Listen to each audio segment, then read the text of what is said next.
देखिए बेटा, हमारा जो नेक्स्ट टॉपिक है that is the information from local sources और कॉरस्पॉन्डेंट्स। इसके अंदर हम इंफॉर्मेशन कलेक्ट तो करते हैं पर खुद जाकर नहीं करते।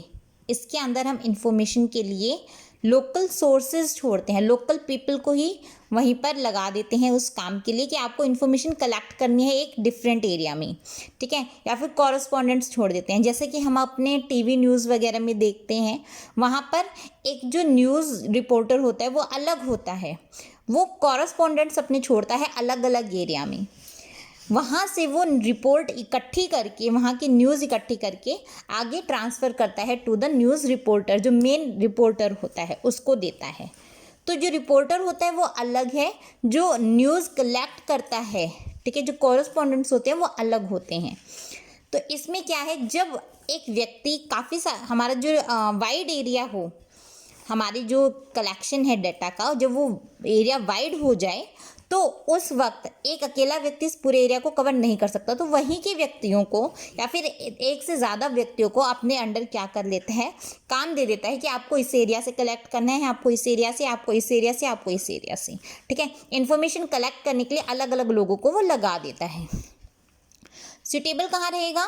It is more suitable when we need a regular and continuous information। हमें रेगुलर बेसिस पे चाहिए और कॉन्टीन्यूसली चाहिए information. Area of investigation large हो, ये मैंने स्टार्टिंग में ही बता दिया है। इन्फॉर्मेशन किसके द्वारा यूज़ करनी हो? जर्नल्स, मैगजीन्स, रेडियो, टीवी, जब इनके द्वारा हमें इन्फॉर्मेशन यूज़ करनी है तो हम इन्फॉर्मेशन फ्रॉम लोकल सोर्सेज और कॉरस्पॉन्डेंट्स, ये वाला मेथड अपनाएंगे। जब एक्यूरेसी काफ़ी ज़्यादा ज़रूरी हो, ठीक है, इन्फॉर्मेशन हमारी एक्यूरेसी काफ़ी ज़्यादा ज़रूरी ना हो, ज़रूरी, high degree of accuracy is not required. Merits economical है, इसमें इतना खर्चा नहीं आएगा क्योंकि हमें पर्सनली जाके करने की ज़रूरत नहीं है, हमने अपॉइंट किए हुए हैं व्यक्तियों को, वे व्यक्ति अपने आप जाके according to their efforts, according to their way वो इंफॉर्मेशन कलेक्ट करेंगे। वाइड कवरेज, एरिया काफ़ी वाइड कवर हो जाता है। कॉन्टीन्यूटी, कॉन्टीन्यूसली हमें इन्फॉर्मेशन मिलती रहती है। सुटेबल फॉर स्पेशल पर्पज़, मतलब कोई स्पेशल पर्पज़ है, स्पेशल पर्पज़ के लिए हम इन्वेस्टिगेशन कर रहे हैं, उनके लिए ये इन्फॉर्मेशन फ्रॉम लोकल सोर्स और कॉरस्पॉन्डेंट ये काफ़ी ज़्यादा सुटेबल रहता है। डीमेरिट्स, ओरिजिनल नहीं रहता। ओरिजिनलिटी क्यों? क्योंकि पर्सनल कॉन्टैक्ट होता है, हमारा नहीं होता, किसी और व्यक्ति का होता है, तो हो सकता है वो हमें ओरिजिनल डाटा देने की बजाय सेकेंड हैंड डाटा प्रोवाइड करें। Next one, lack of uniformity. Lack of uniformity में क्या मतलब है कि इसके अंदर जो डाटा है अकॉर्डिंग टू नंबर ऑफ कॉरस्पॉन्डेंट्स क्या हो जाता है, यूनिफॉर्म नहीं हो पाता। पर्सनल बायसनेस हो सकती है कॉरस्पॉन्डेंट की, अगर वो किसी चीज़ को लेके पक्षपाती है तो वो चीज़ अपने रिपोर्ट में भी डाल देगा। लेस एक्यूरेट, कम एक्यूरेट होता है, क्यों?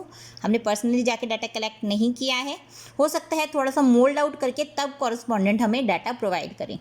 कलेक्शन में कई बार डिले हो जाता है, जब वो व्यक्ति अपना टाइम से अपना काम पूरा नहीं करेगा तो कलेक्शन में डिले भी हो सकता है। Next one is information through questionnaire and schedules. इस मेथड के अंदर जो इन्वेस्टिगेटर्स हैं वो प्रॉपरली एक क्वेश्चनेयर प्रिपेयर करता है, ठीक है, और उस क्वेश्चनेयर को आगे रिस्पोंडेंट्स को देता है फिल करने के लिए। इसके दो मेथड्स हैं, mailing method and numerator method. Mailing method number नाम से ही पता चल रहा है, इसके अंदर क्वेश्चनेयर्स को मेल किया जाता है टू द रिस्पोंडेंट और इन्फॉर्मेंट्स, ठीक है। इसमें क्वेश्चनेयर, हमने क्वेश्चनेयर बनाया। क्वेश्चनेयर क्या? एक ऐसा पेपर, एक ऐसी शीट बनाई जिसके अंदर हमने अपने ऑब्जेक्टिव ऑफ इंक्वायरी से रिलेटेड क्वेश्चंस लिखे हुए हैं, जैसे नेम, उनके इन्फॉर्मेशन जो अगर हमें चाहिए, पर्सनल इन्फॉर्मेशन जो भी है, ठीक है, और डाटा से रिलेटेड जितनी भी हमें चीज़ें चाहिए वो हम उस क्वेश्चनेयर में डाल देंगे और फिर उसको मेल कर देंगे। मेलिंग मेथड में हम उसको मेल कर देंगे, ठीक है। प्रॉपर क्वेश्चनेयर दिया होगा और उस क्वेश्चनेयर के साथ साथ ये भी दिया होगा कि हम ये क्वेश्चनेयर इकट्ठा क्यों कर रहे हैं, पर्पस ऑफ इंक्वायरी भी गिवन होगा, ठीक है। इसके अंदर जो इन्फॉर्मेशन है वो सीक्रेट रहती है और इसके अंदर जो इन्फॉर्मेंट्स हैं, कई बार होता है कि क्वेश्चन के अगेंस्ट नोट्स भी दे सकता है, ठीक है। आपने कोई पर्सनल बात कहना चाहता है, हो सकता है मैं इन्वेस्टिगेटर के सामने ना कह सकता हूँ, तो ये वाला मेथड काफ़ी ज़्यादा सूटेबल रहता है। It is more suitable when area is wide and informants are educated. जब इन्फॉर्मेंट्स एजुकेटेड होंगे तभी वो क्वेश्चनेयर का आंसर दे पाएंगे। Merits, it is more economical, कम खर्चीला है।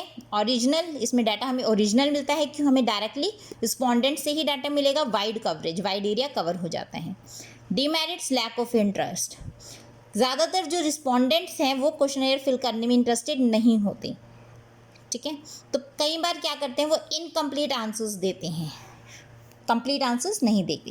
लैक ऑफ फ्लैक्सिबिलिटी, इसमें फ्लैक्सिबिलिटी नहीं होती। जो क्वेश्चंस के आंसर्स हमें दिए होते हैं उसी के अकॉर्डिंग हम अपना डाटा क्या करते हैं, मोल्ड आउट कर देते हैं, तो फ्लैक्सिबल नहीं होता। लिमिटेड यूज़, इसका यूज़ हम लिमिटेड वे में कर सकते हैं, क्यों, सिर्फ एजुकेटेड पर्सन ही इसका हमें इन्फॉर्मेंट्स जवाब दे पाएंगे, जो अनएजुकेटेड पर्सन है वो जवाब नहीं दे पाएंगे, ठीक है। बायस्ड हो सकता है, अगर इन्फॉर्मेंट बायस्ड हो किसी भी इन्फॉर्मेशन से रिलेटेड तो वो हमें बायस्ड इन्फॉर्मेशन देगा। लेस एक्यूरेसी, कम एक्यूरेट होते हैं, क्यों, इसके अंदर जो इन्वेस्टिगेशन है एक लिमिटेड एरिया तक ही रहती है। लिमिटेड एरिया क्यों, सिर्फ वही व्यक्ति हमें जवाब देंगे जो एजुकेटेड होंगे, अनएजुकेटेड लोगों का डाटा हमारे पास नहीं आ पाएगा, ठीक है। तो ये लेस एक्यूरेट होता है। Next one is numerator method. देखिए बेटा, न्यूमरेटर मेथड क्या होता है, इसके अंदर जो इन्वेस्टिगेटर है वो क्वेश्चनेयर तो प्रिपेयर करता है, लेकिन क्वेश्चनेयर को मेल करने की बजाय, उसको सेंड करने की बजाय इन्वेस्टिगेटर खुद इन्फॉर्मेंट के पास जाता है उस क्वेश्चनेयर को लेकर। वो क्वेश्चनेयर में से क्वेश्चंस पुट करता है इन्फॉर्मेंट से, रिस्पोंडेंट से, और वो जो इन्फॉर्मेंट है अपनी वर्बली इंफॉर्मेशन प्रोवाइड करता है। तो फिल कौन करता है उसको, इन्वेस्टिगेटर खुद अपने हाथ से फिल करता है, ठीक है। सूटेबल कहाँ है, फील्ड ऑफ इन्वेस्टिगेशन जहाँ पे बड़ा हो, इन्वेस्टिगेशन में स्पेशलाइज्ड और स्किल्ड इन्वेस्टिगेटर की ज़रूरत हो, और जहाँ पे जो इन्वेस्टिगेटर है उसको लोकल लैंग्वेज और लोकल लोगों के जो बिहेवियर है उसके बारे में काफ़ी अच्छी नॉलेज हो। फ़ायदा क्या है, wide coverage, wide area cover हो जाता है, एक्यूरेट डाटा मिलता है, पर्सनल कांटेक्ट होता है, डायरेक्ट कांटेक्ट होता है, ठीक है। तो हम इसमें जो डायरेक्टली जो रिलेटेड इन्फॉर्मेशन है उसको भी हम क्या कर सकते हैं, नोट डाउन कर सकते हैं, उसको भी गेन कर सकते हैं। इम्पार्शियलिटी, इसमें बायसनेस नहीं होती है, काफ़ी कम होती है, क्योंकि जो हमारे जो इन्वेस्टिगेटर हैं वो स्किल्ड होते हैं, उन्हें पता है कि इन्फॉर्मेशन कैसे निकलवानी है। कंप्लीटनेस, इसमें हमारा जो क्वेश्चनेयर है वो कंप्लीट होके ही आता है, उसमें अनकम्प्लीटनेस नहीं होती, ठीक है। एक्सपेंसिव है ये। डीमेरिट्स, काफ़ी ज़्यादा वाइड एरिया कवर करना होता है, एक हमें ट्रेंड इन्वेस्टिगेटर की ज़रूरत होती है, तो ये ट्रेंड इन्वेस्टिगेटर हमारे लिए तभी काम करेगा जब उसकी कॉस्ट हाई होगी, ठीक है। तो ये काफ़ी ज़्यादा एक्सपेंसिव हो जाता है। Availability of numerators, numerators easily available नहीं हो पाती हमें, ठीक है। न्यूमरेटर कौन होता है, हमारे जो इन्वेस्टिगेटर है। Time consuming, it is very time consuming process. Not suitable for private investigation, private investigation के लिए सुटेबल नहीं है, ठीक है। ये ज़्यादातर इन्वेस्टिगेट का ये वाला मेथड यूज़ किया जाता है by the government institutions. Private sector इसको बहुत रेयर यूज़ करता है या फिर ना के बराबर करता है। पार्शियल है, क्यों, न्यूमरेटर अगर बायस्ड है, इन्वेस्टिगेटर बायस्ड है, तो वो बायस्ड इन्फॉर्मेशन ही कलेक्ट करेगा। अब एक अच्छा क्वेश्चनेयर बनाने के लिए, देखिए बेटा ये बहुत इंपॉर्टेंट क्वेश्चन है, एक अच्छा क्वेश्चनेयर बनाने के लिए क्वालिटीज़ क्या क्या होनी चाहिए क्वेश्चनेयर में।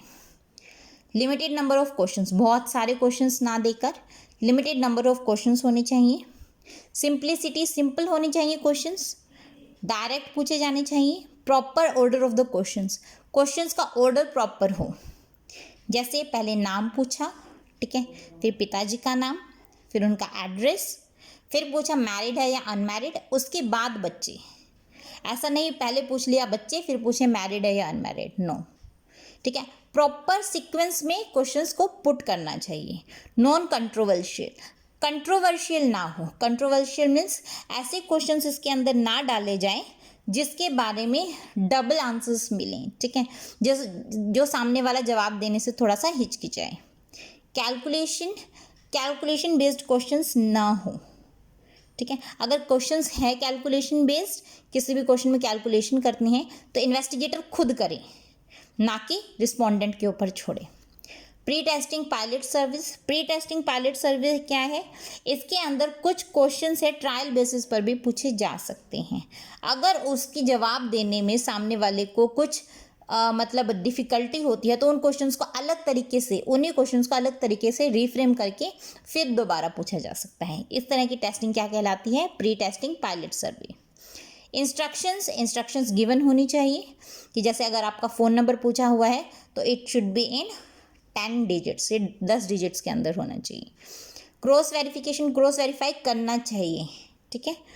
क्यों, कई बार होता है जो हमारा इन्फॉर्मेंट है वो गलत इन्फॉर्मेशन दे देता है, तो क्रॉस वेरिफिकेशन से वो इन्फॉर्मेशन हमें क्या पता चल जाती है, सही है या गलत है।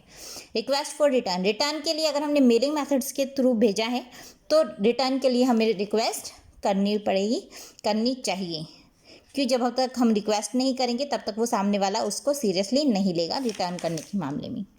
Okay, types of questions given है। Do you have a car or government decide to introduce 10+2 system in college? Agree or disagree, yes or no, मतलब सिंपल टाइप के क्वेश्चंस हो, yes नो में या टिक करना है या फिर आपको कुछ वर्ड्स में आंसर देना है, तो इस टाइप के क्वेश्चंस आपके होने चाहिए। ओके, यहाँ पे एक एग्जांपल भी दिया हुआ है आइडियल क्वेश्चनेयर का। So this is your chapter 2। आज का आपका वर्क रहेगा बेटा, आपको ये क्वेश्चनेयर की qualities, merits and demerits with suitability of information from local sources और correspondent and information through questionnaire और शेड्यूल, ठीक है। ये आपको पूरा अपनी बुक में से इसके प्रॉपर नोट्स बनाने हैं। नेक्स्ट जो हमारा टॉपिक रहेगा कलेक्शन ऑफ सेकेंडरी डाटा, ये वाला टॉपिक हम नेक्स्ट वीडियो में करेंगे। Okay, so that's all for today, thank you बेटा।